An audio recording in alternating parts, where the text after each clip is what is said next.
Santo, enchei os corações dos vossos fiéis e acendei neles o fogo do vosso amor.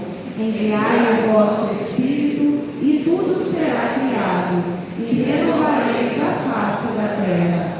Oremos, ó Deus, que instruíste os corações dos vossos fiéis com a luz do Espírito Santo. Fazei com que apreciemos retamente todas as coisas, segundo o mesmo Espírito, e gozemos sempre da sua consolação, por Cristo Senhor nosso. Amém. Queridos irmãos e irmãs, como eu disse, então celebramos uma festividade litúrgica, lembrando da dedicação de uma basílica das principais, São João de Latão, Catedral de Roma. Mas, como eu recordei também no início, a festa de hoje marca também o início da celebração do culto eucarístico cristão em liberdade. Isso para nós é muito importante. Mas o templo visível, esse edifício construído de pedras, no qual agora nós estamos, inclusive, o templo enquanto igreja, a casa de Deus, de 4 paredes, ele sempre será um símbolo de um outro edifício, um edifício espiritual, um templo vivo. Nós ouvimos falar hoje sobre isso na segunda leitura na carta de São Paulo aos Coríntios. São Paulo nos lembrava que nós somos santuário, morada de Deus, habitação do Espírito Santo. Nós costumamos dizer, e de fato que a igreja é a casa de Deus, não é? E portanto respeitamos a casa de Deus, porque é casa de oração, não é? Então, nós, quando viemos à igreja, até também nos vestimos adequadamente para aquele ambiente, não é? De uma forma respeitosa. Por quê? Porque é um lugar sagrado. Mas, como eu disse, esse templo de pedras, ele é um sinal do templo espiritual, e somos nós, o nosso corpo. Nós somos a habitação de Deus, e a festa de hoje tem que nos recordar disso. Nós temos que cuidar com zelo, com respeito, com cuidado do nosso corpo, da nossa vida. Hoje Jesus entra no templo de Jerusalém, que é o templo de Salomão. Salomão constrói um grande templo, e quando dedicou esse templo, chegou a orar a Deus, quando fez a consagração do templo, na casa do Senhor, que nem os céus contêm, poderá caber naquele templo. Ele sabia que o templo não era um lugar de encerrar a presença de Deus, porque Ele é onipresente, está em todos os lugares. Mas aquele espaço era um lugar especial de encontro, através da oração. Portanto, ele consagra aquele templo, não para que Deus seja retido ali, e ali seja o único lugar de se encontrar com Ele, mas é um lugar de excelência para o encontro com Ele, não um único, lógico. Então, por ser um lugar de oração, é um lugar consagrado que favorece esse contato, esse encontro imediato com o Senhor. Porém, passados tantos e tantos anos, Jesus vai ao templo de Salomão, templo de Jerusalém. Muitos judeus de todos os cantos iam peregrinar até lá. E quando chegavam ao templo, o que eles faziam? Celebravam seu culto religioso, ofereciam sacrifício a Deus. E era um sacrifício de animais, bois, bodes, touros, pássaros. Então assim, era o ritual antigo, o sacrifício que era oferecido no altar do templo. Mas como pessoas vinham de muito longe, nem todas conseguiam levar o seu animal, o animal que seria oferecido. Portanto, esse animal era comprado lá. E por isso os vendedores de animais no templo. Muitos vinham de outras terras distantes e a moeda era diferente. Ao chegar em Jerusalém, precisavam trocar a moeda. Por isso, os cambistas. Quando Jesus chega, dá uma bagunça.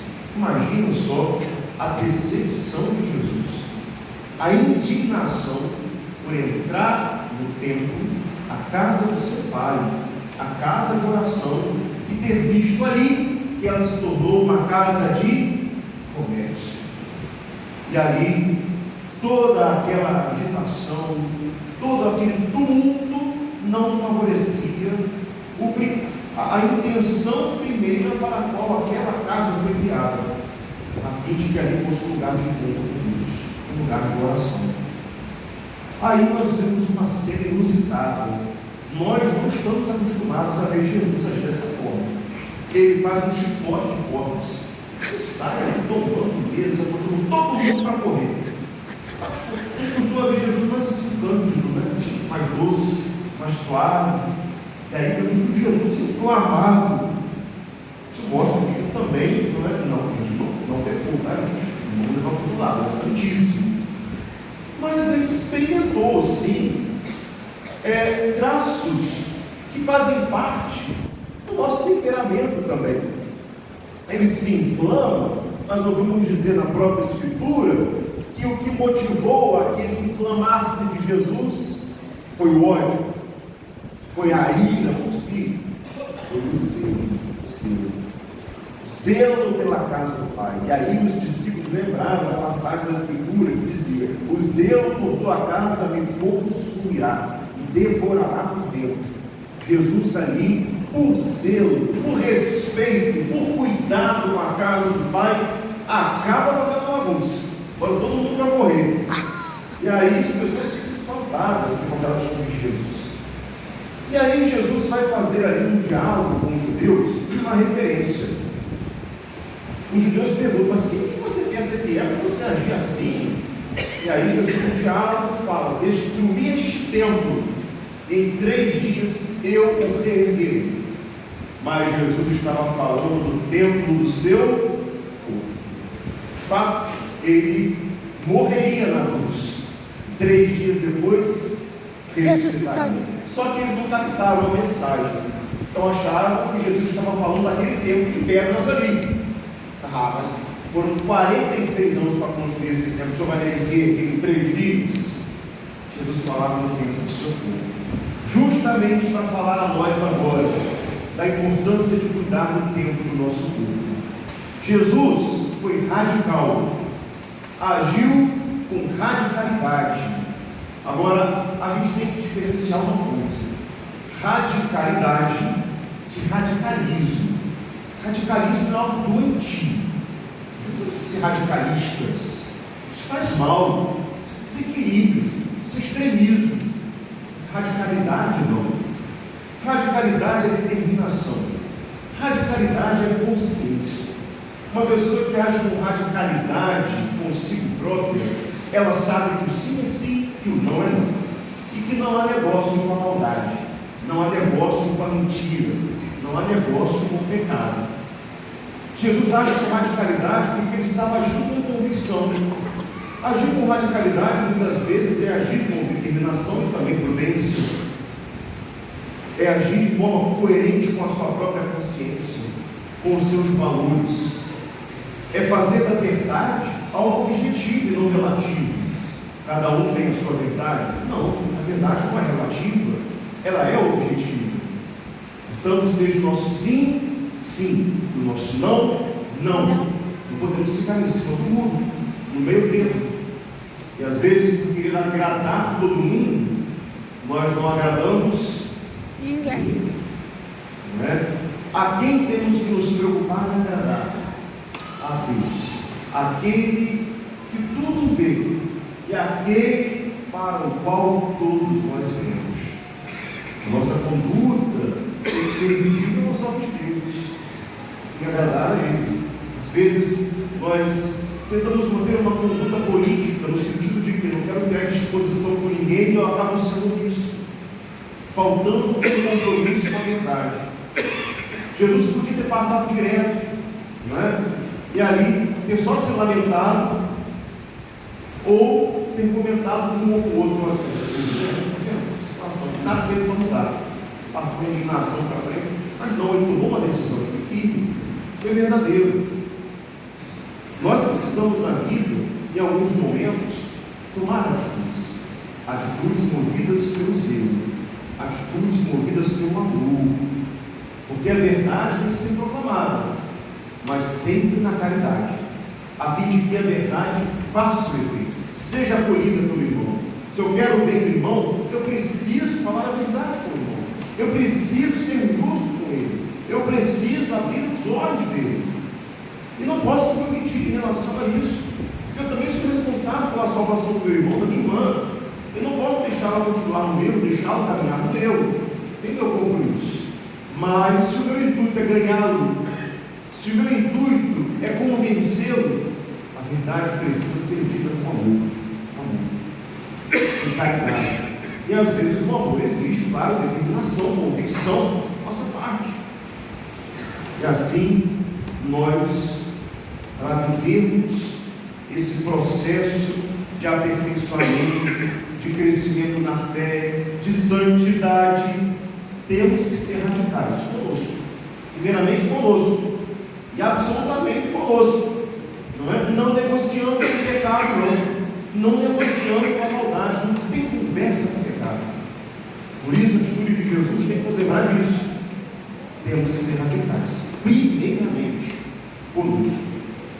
Mas vamos aqui, enfatizo mais uma vez, fazer a devida diferença entre o radicalismo e a radicalidade. Eu sou radicalista, eu sou extremista, pessoa que não tem caridade, que age de forma cega. Não é assim que nós temos que agir. Uma pessoa que não pensa, não raciocina, não calcula, não é assim que a gente tem que agir.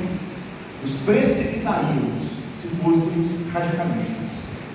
A pessoa que age com radicalidade é uma pessoa convicta, determinada, mas consciente, portanto prudente também no seu agir. Jesus sabia muito bem o que estava fazendo, não estava se deixando levar pela emoção, não. Tudo em Jesus é muito bem pensado. Se a gente parar para analisar, em tudo ele quer nos ensinar algo. E naquele momento, qual era o ensinamento dele? Além, é claro, de limpar ali o espaço daquela bagunça, mas era fundamental nos falar do tempo do povo. Ele encerra a passagem, essa é a mensagem, e ele age daquela forma para mostrar como espiritualmente nós temos que agir. Então, meus irmãos, hoje celebrando essa festa tão bonita, mas primeiramente agradecemos a Deus por podermos estar aqui hoje, nessa igreja, nesse tempo, celebrando a nossa fé, celebrando a Eucaristia, ouvindo a palavra de Deus. Sofremos lá fora um incômodo, outro, uma perseguição, outro, mas não se compara a outros irmãos nossos sofrem em outras partes do mundo. Então vamos primeiro agradecer a Deus por isso. E depois assumir com Ele um compromisso de mantermos sempre limpo o tempo do nosso culto. Não permitir que conservemos maldades no coração. Não permitir que ainda sejamos coniventes com atitudes de pecado. Agora é hora fazemos o nosso chicote de podes e banir todo o mal que está dentro de nós. E de que esse tempo, essa morada, essa habitação divina seja sempre digna de ser morada de Deus nosso Senhor. Amém.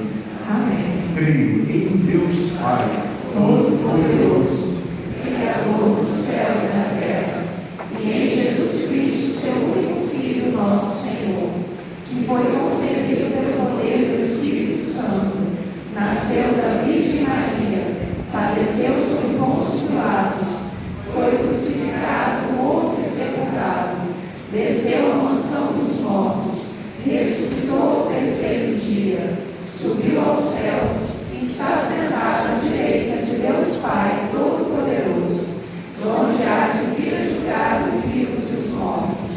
Creio no Espírito Santo, na Santa Igreja Católica, na comunhão dos santos, na remissão dos pecados, na ressurreição da carne, na vida eterna. Amém. A cada prece, meus irmãos, nós vamos responder juntos